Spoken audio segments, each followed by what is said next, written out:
Hello students. पिछले video में हमने देखा था एलो स्टेटमेंट 13 एक्टिविटी नंबर 1 और 2। फिर हमने आपको बताया था कि एक्टिविटी नंबर 3 के लिए आप कमेंट कीजिए। तो आपके कमेंट्स को देखते हुए हम एक्टिविटी नंबर 3 लेकर आए हैं। तो चलिए फटाफट शुरू करते हैं activity number 3।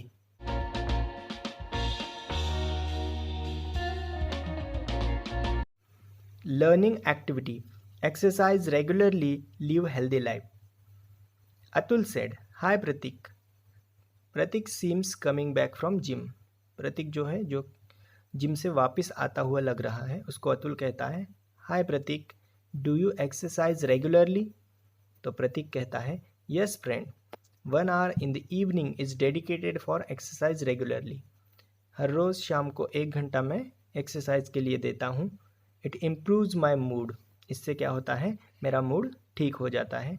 And gives me improved sense of well being. तो क्या होता है, ओवरऑल जो सेंसेस होते हैं वो भी ठीक हो जाते हैं। Atul said, good, but I don't get time to do so even if I wish to do so. मैं भी करना चाहता हूँ एक्सरसाइज, लेकिन मुझे टाइम नहीं मिलता। Prateek said, you should set apart an hour from your busy schedule. 1 घंटा बिजी शेड्यूल से निकाल लेना चाहिए एक्सरसाइज के लिए। क्या होगा उससे, it will increase your energy level. इससे एनर्जी लेवल बढ़ जाएगा। और आगे, as well as strengthen your muscles. इससे मसल्स भी स्ट्रांग हो जाएंगे। तो फिर अतुल कहता है, Atul said, that's right buddy, sometimes I feel bored, it will definitely improve my brain function. इससे क्या होगा, मेरे ब्रेन का फंक्शन, जो दिमाग का फंक्शनिंग है, वो और भी अच्छे से हो जाएगा। Prateek said, yes you are right, besides it is good for your heart. ये हार्ट के लिए भी अच्छा होता है एक्सरसाइज करना। And will enhance your immune system. Immune system जो होती है वो भी क्या हो जाएगी, और ज़्यादा अच्छे से काम करने लगेगी। Atul said, yes you are absolutely right, I will join you from tomorrow. कल से मैं भी एक्सरसाइज करने के लिए तुम्हें ज्वाइन करूँगा। Prateek said, that's good, you are welcome. तो इस तरीके से ये हो गई लर्निंग एक्टिविटी। अब देखेंगे solve activity demo. Solve activity demo, teacher will form pairs and will encourage students to enjoy the characters. Students will show great interest by speaking fluently with right pronunciation, intonation and appropriate vocabulary. तो practice में question number 1, what is the point of discussion? तो क्या है, importance of regular exercise. Number 2, what are the benefits of exercise? It improves mood and gives improved sense of well-being. It increased energy level as well as strengthen the muscles. Question number 3. Is it good to gain health by joining gym? Why? तो answer है yes, because it improves brain function and it is good for heart. It enhances your immune system. Question number 4. Name the parts of body mention in the content. तो answer है muscles, brain, heart and immune system. Number 5, who is the advisor? Prateek. Number 6, what do you understand by immune system? It is a network of cells, tissues, organs and the substances they make that help the body fight infections and other diseases. Number 7, pick out and write 3 adverbs from the discussion. तो 3 adverbs हैं, regularly, absolutely, definitely. Number 8, 1 word which means engage. तो answer है busy. Question number 9, why is health the greatest wealth? Health जो है सबसे अच्छी wealth होती है, क्यों? Because gaining and maintaining good health is more precious than any other thing as it can't be achieved easily. Again, फिर से हमें अच्छी हेल्थ पाना आसान नहीं होता, इसीलिए किसी भी वेल्थ से ज़्यादा ज़रूरी क्या है, हेल्थ। ठीक है।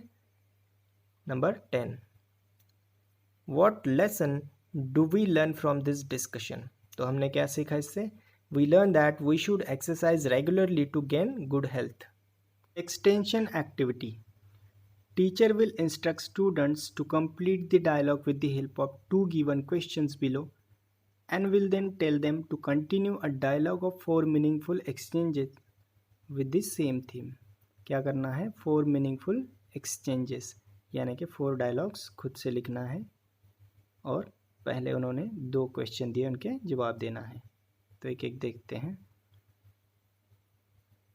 What is your favourite book?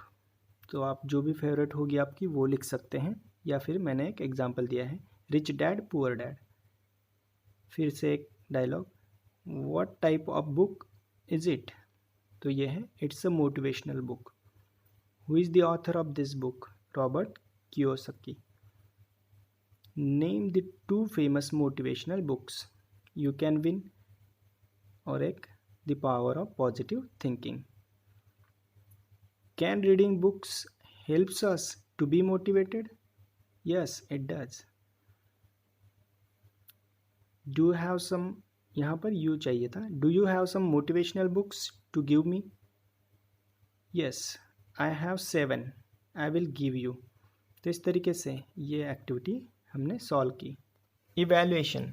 Teacher will evaluate to express boldly and use correct pronunciation, intonation, to communicate fluently in real life situations, and to engage with each other and think collaboratively.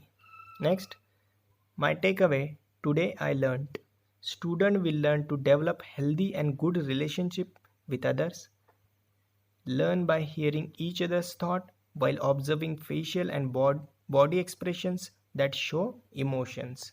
तो ये हमने सीखा। Next, कुछ questions यहाँ पर हमको solve करना है। Question number 1, what is the role of intonation in dialogue writing?